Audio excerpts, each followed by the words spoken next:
The use of chemical fertilizers to increase the productivity during the past decades had contributed to certain extent in production, but has left the soil sick by diminishing the population of dynamic microorganisms responsible for soil fertility.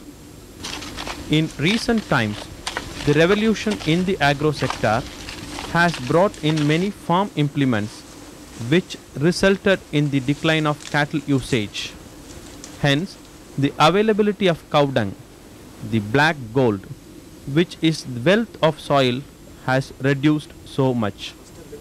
The Scientific Society on Agroscience has pointed out that decrease in humus content due to the absence of organic manure affected the soil fertility, and it is a serious challenge that we face today.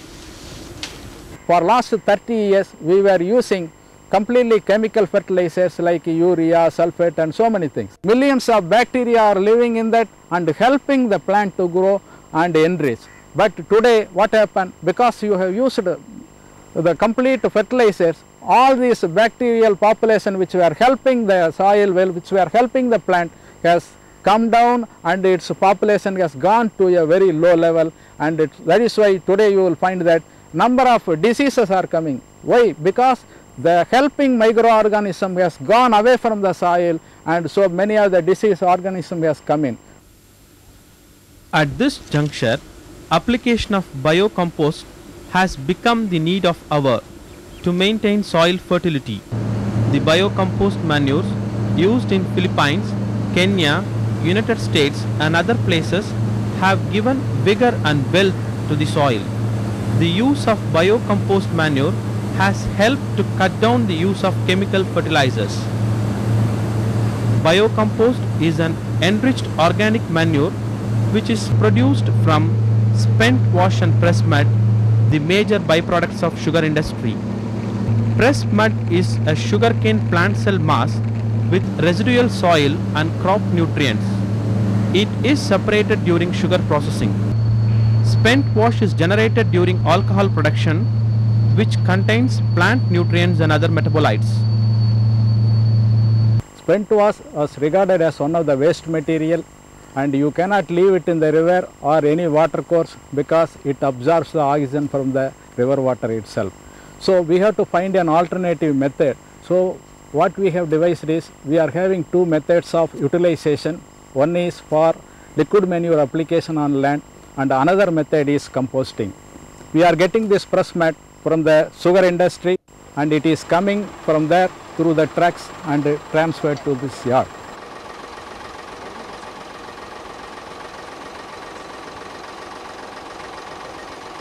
The press mud from the sugar industries is laid as windrow on a concrete platform.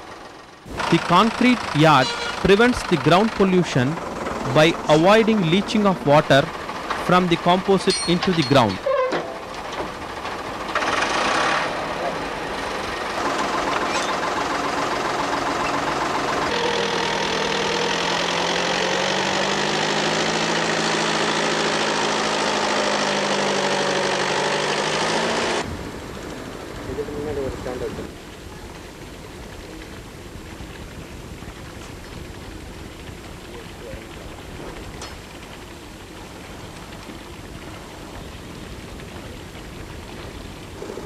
The anaerobically treated spent wash from the distillery unit is sprayed on the press mud.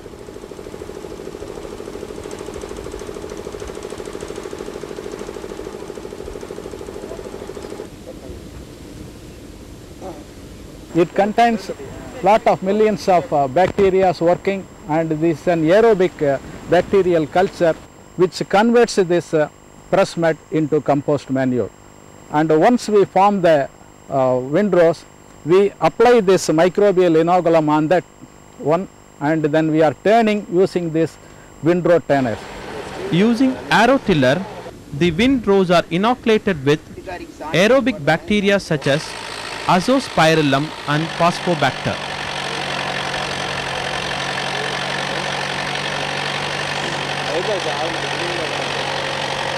Initially the temperature will be about 35 to 40 degrees centigrade only in the windrow, and after few days you will find that the temperature will start increasing and the moisture content in this press mat will get evaporated.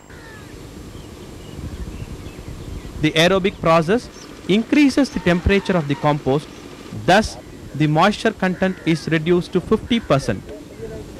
The minimum moisture required for microbial growth is 50%, and it is achieved by spraying the spent wash. For every ton of press mud, about 2 to 2.5 cubic meter of spent wash is consumed. For nearly 45 days you will find that the temperature will be maintained in the windrow, and initially the temperature, as I said, 35 to 40 degrees centigrade will come to nearly up to 70 degrees centigrade. So it should not go beyond 70 degrees centigrade. If it goes beyond that, the activity of the microorganism will come down because it will face the death phase. So we have to maintain at 70. So how we are maintaining is by aerotilling, that using that windrow turners, and also by applying the spent wash and maintaining the moisture level, we are keeping the microorganism in active condition. This process takes about 10 to 12 weeks for completion. The composting is done by aerobic windrow composting system.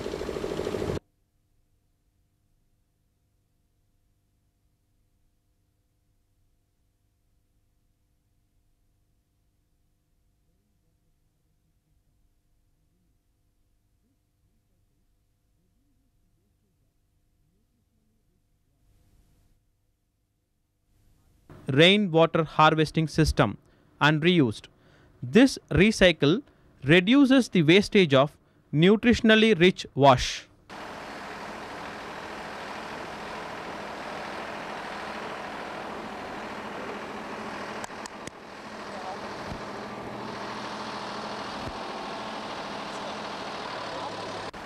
The compost is dried on the yard for 1 or 2 days. After nearly 70 days, you will find that this compost material will be formed like this. And this material, carbon-nitrogen ratio is an important factor. Initially, the CN ratio will be 30:1. Carbon is 30 and nitrogen is 1%. And in this material, the carbon and nitrogen ratio will be 15:1. So it has to come to this level, then only it is suitable for the health of the plant or any of the plant growth.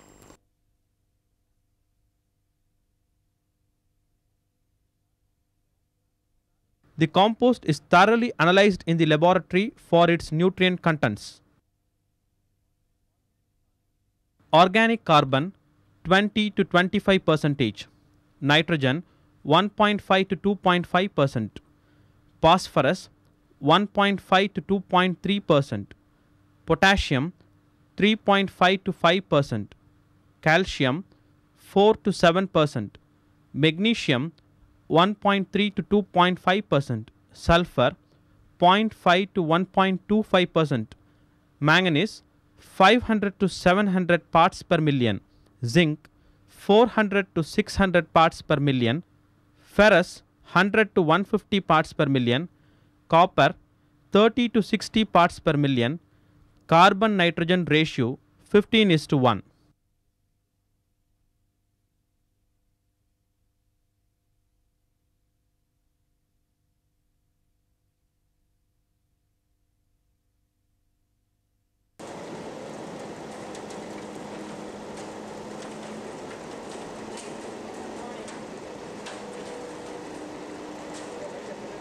The compost, which is rich in organic manure, is packed in 50 kg HDPE bags and then supplied to the farmers.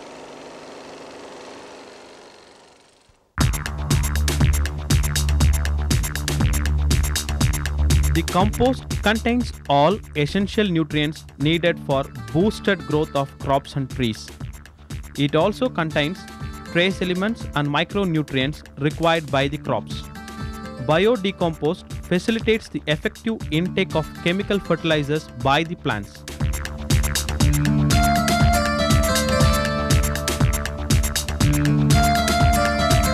If you are not adding compost, then all the soil characteristics will go down, and a good quality of the soil means you should incorporate this complete compost.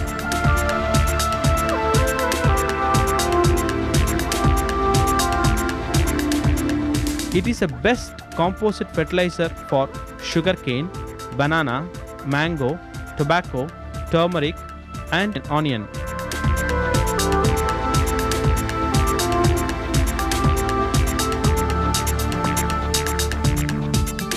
If you use it for about 2-3 years, you will find that again the soil will come back to the original living dynamism, and it will help the plant to grow in a better way.